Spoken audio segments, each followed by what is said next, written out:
Islamic status کے پیارے ناظرین السلام علیکم۔ اگر آپ نے ابھی تک ہمارے چینل کو سبسکرائب نہیں کیا تو برائے مہربانی چینل کو سبسکرائب کر کے بیل آئیکن کے بٹن کو پریس کر دیں تاکہ ہماری ہر نئی آنے والی ویڈیو آپ تک بروقت پہنچ سکے۔ بسم اللہ الرحمن الرحیم۔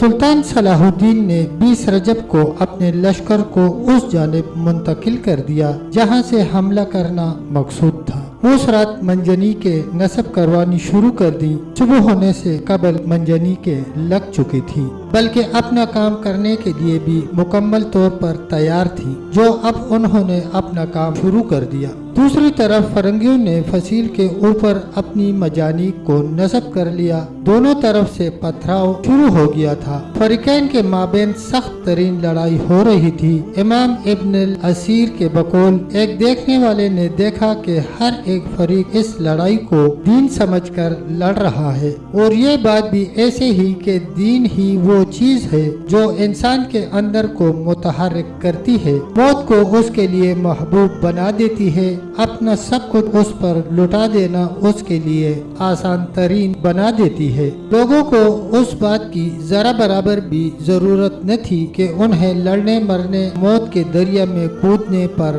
ابارا جائے، بلکہ شاید انہیں زبردستی بھی روکا جائے تو نہ روکے۔ پھر انہی جہادی و قتالی ایام میں سے ایک امیر عز الدین عیسیٰ بن مالک، جو مسلمان قائدین اور متقین میں سے ایک تھا، وہ شہید ہو گیا۔ تو اس کے جام شہادت نوش کرتے ہی مسلمانوں کے جوش اور ولولے میں ایک نیا رنگ پیدا ہو گیا۔ تو انہوں نے یکبارگی ایسا حملہ کیا کہ فرنگیوں کے قدم اکھڑ گئے۔ کچھ مسلمان خندق عبور کر کے فصیل تک پہنچنے میں کامیاب ہو گئے۔ دیوار توڑنے والے نقابوں نے شہر پناہ کو توڑنا شروع کر دیا۔ اس دوران دشمن کو دور رکھنے کے لیے مجانیق بلا توقف پتھراؤ کر رہی تھی، اور تیر انداز مسلسل تیروں کی موسلادھار بارش برسا رہے تھے تاکہ یہ نقاب پوش دیوار توڑنے والے اپنے مقاصد کو حاصل کرنے میں کامیاب ہو سکے۔ جب ان فرنگیوں کے دفاع کرنے والوں نے مسلمانوں کے حملے کی شدت، ان کے ارادوں کی صداقت اور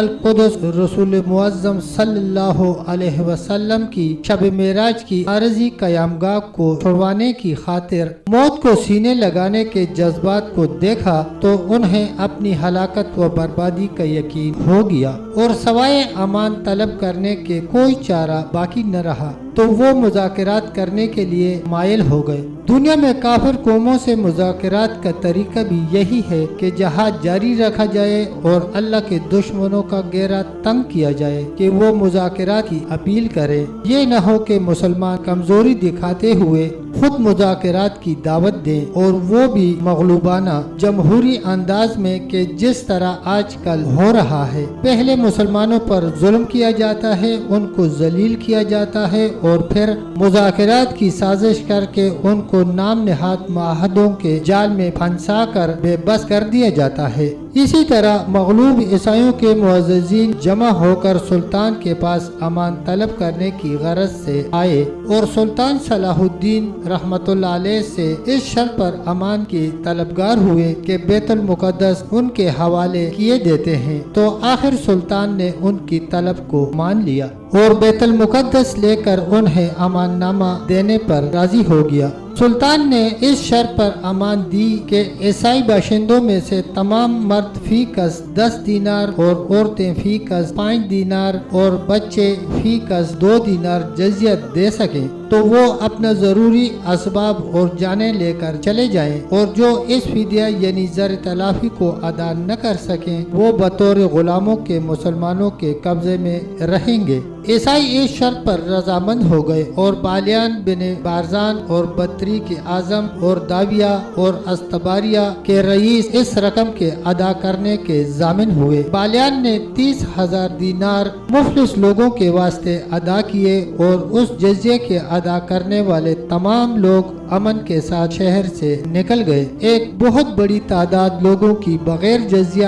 ادا کرنے کے ہر ممکن ذریعے سے یعنی دیواروں سے لٹک کر اور دوسرے طریقوں سے نکل گئی، اور باقیوں کی نسبت بھی جو جزیہ ادا نہیں کر سکتے تھے، سلطان نے ایسی فیاضی رکھی جس کی نظیر دنیا میں بہت کم ملے گی۔ ملک عادل کی درخواست پر اور اپنے بیٹوں اور عزیزوں کی درخواستوں پر بے شمار لوگ جو جزیہ ادا نہیں کر سکتے تھے آزاد کر دیے۔ پھر بالیان اور بطریق اعظم کی درخواست پر بھی ایک بڑی جماعت کو آزادی دی اور سب کے بعد ایک بڑی جماعت اپنے نام پر چھوڑ دی۔ عیسائی ملکہ کو مع اپنی تمام دولت اور بے شمار مال و اسباب اور زر و جواہرات کے اپنے ملازموں اور متعلقین سمیت اپنے خاوندوں کے پاس جانے کی اجازت دے دی، اور کسی شخص سے خواہ وہ کتنی ہی دولت اور مال لے کر نکلا ہو، سوائے جزیہ کی معین رقم کے کچھ زائد طلب یا وصول کرنے کی کسی مسلمان نے پرواہ نہیں کی۔ جب عیسائیوں کے گھوڑے مسلمانوں کے خون میں گھٹنوں تک چلتے رہے، سلطان کا یہ سلوک جو اس نے عیسائیوں کے ساتھ کیا اسلامی فیاضی اور تحمل اور احسان اور سلوک کی ایک ایسی مثال ہے جس پر خونخوار اور درندہ خصلت عیسائی دنیا کو اسلام اور مسلمانوں پر خونریزی کے الزام لگانے اور اسلام کو خونریزی کا مترادف قرار دینے کے بجائے اس کے روبرو شرمندہ ہوتا۔ تب تک دوستو اتنا ہی، ملتے ہیں انشاءاللہ ایک اگلی ویڈیو کے ساتھ۔ تب تک کے لیے اللہ حافظ، اللہ نگہبان۔